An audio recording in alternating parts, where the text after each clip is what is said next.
प्रभु जीसु ख्रीष्ट को मधुर नाम रे समस्त को नमस्कार। Praise the Lord. प्रभुंकर धन्यवाद। परमेश्वर आम पुणी थे सुजोग देले कि तांकर वाक्य को अध्ययन करबा आ किछि शिखिबा। आज विषय हैला केउ व्यक्ति जीवन दुख आसीबो, केउ व्यक्ति जीवन दुख आसीबो।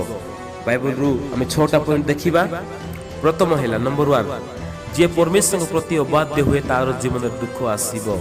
आदि पुस्तक 3:16-17। आदम हवा परमेश्वर अबाध्य हेले, अबाध्य हेबा द्वारा एमान को जीवन दुख आसिला। प्रिय बंधु, आपण जदि अबाध्य हेबे आपण को जीवन भी दुख आसीबो। नंबर 2, द्वितीय विषय, दुष्ट व्यक्ति को दुख आसीबो। दुष्ट व्यक्ति को दुख आसीबो देखा जाए गीत संहिता 32:10 पद। बाइबल में देखू जो माने दुष्ट हेले सेमान को अनेक दुख आसीछि। नंबर 3, तृतीय विषय, पाप कार्य लिप्त व्यक्ति जीवन दुख आसीबो। पाप कार्य लिप्त व्यक्ति जीवन दुख आसीबो। उपदेशक 2:26 बाइबल में देखुचु जो माने पाप कले परमेश्वर सेमान को दंड दुख देले। गोटे पाप करी दंड मिलू नहीं बोली आउ गोटे पाप करंतु नहीं।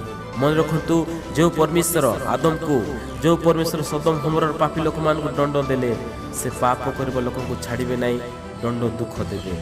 नंबर 4, चतुर्थ विषय, मूर्ति पूजा करबा व्यक्ति जीवन दुख आसीबो।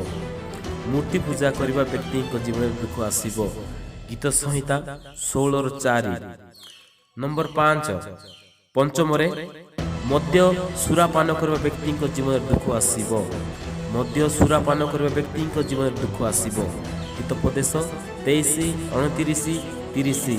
मोर प्रिय ईश्वर लोक मैंने आपन जदि सुख आनंद रहिबा इच्छा करूचंती तेबे मद्यपान छाड़ंतु, आपन आनंद शांति रहिबे। जदि मद्यपान छाड़िबे नहीं आपन को दुख आसीबो। जो गाँव रे, जो घरे, राज्य रे, देश रे मद्यपान अधिक आपन देखिबे सेठी अधिक क्रिमिनाल कार्य, अधिक दुख। आ बाइबल रे प्रथम कोरिन्थियो 6:10 पद लिखा जायछि, मतुआल माने ईश्वर राज्यर अधिकारी हेबे नहीं। मद्यपान करबा व्यक्ति को दुख आसीबो। नंबर 6, षष्ठ विषय, धनलोभी व्यक्ति जीवन में दुख आसीबो। धनलोभी व्यक्ति जीवन में दुख आसीबो। प्रथम तिमोथी 6:10।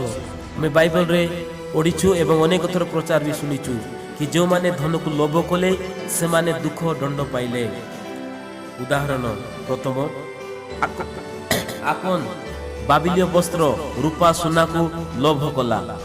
जियोशुआ 7:25 देखू आखन दुख दंड पाइला। द्वितीय उदाहरण, गेहजी रूपा वस्त्र को लोभ करिबारु तार जीवन दुख आसिला। द्वितीय राजावली 5:27 आमे देखू जो माने धन को लोभ कले सेमान को जीवन दुख दंड मृत्यु आसीछि। धनलोभी होंतु नहीं, निजर धन को ईश्वर राज्य रे वृद्धि निमंते व्यवहार करंतु। धनलोभी व्यक्ति जीवन दुख आसीबो। आउ थरे मु रिपीट करूछि, क्यों व्यक्ति जीवन दुख आसीबो। प्रथम, जे परमेश्वर प्रति अबाध्य हुए तार जीवन दुख आसीबो। नंबर 2, दुष्ट व्यक्ति जीवन दुख आसीबो। नंबर 3, पाप कार्य लिप्त व्यक्ति जीवन दुख आसीबो। नंबर 4, मूर्ति पूजा कर व्यक्ति जीवन दुख आसीबो। नंबर 5, मद्यपान सुरापान कर व्यक्ति जीवन दुख आसीबो। नंबर 6, शेष विषय, धनलोभी व्यक्ति जीवन में दुख आसीबो। ये 6टा कार्य जो मान करती सेमान को जीवन में दुख दंड आसीबो। तेणुकर मोर प्रिय माने ये 6टा कार्य दूरे रुहंतु। प्रभु व्याख्या समस्त आशीर्वाद करंतु। नमस्कार।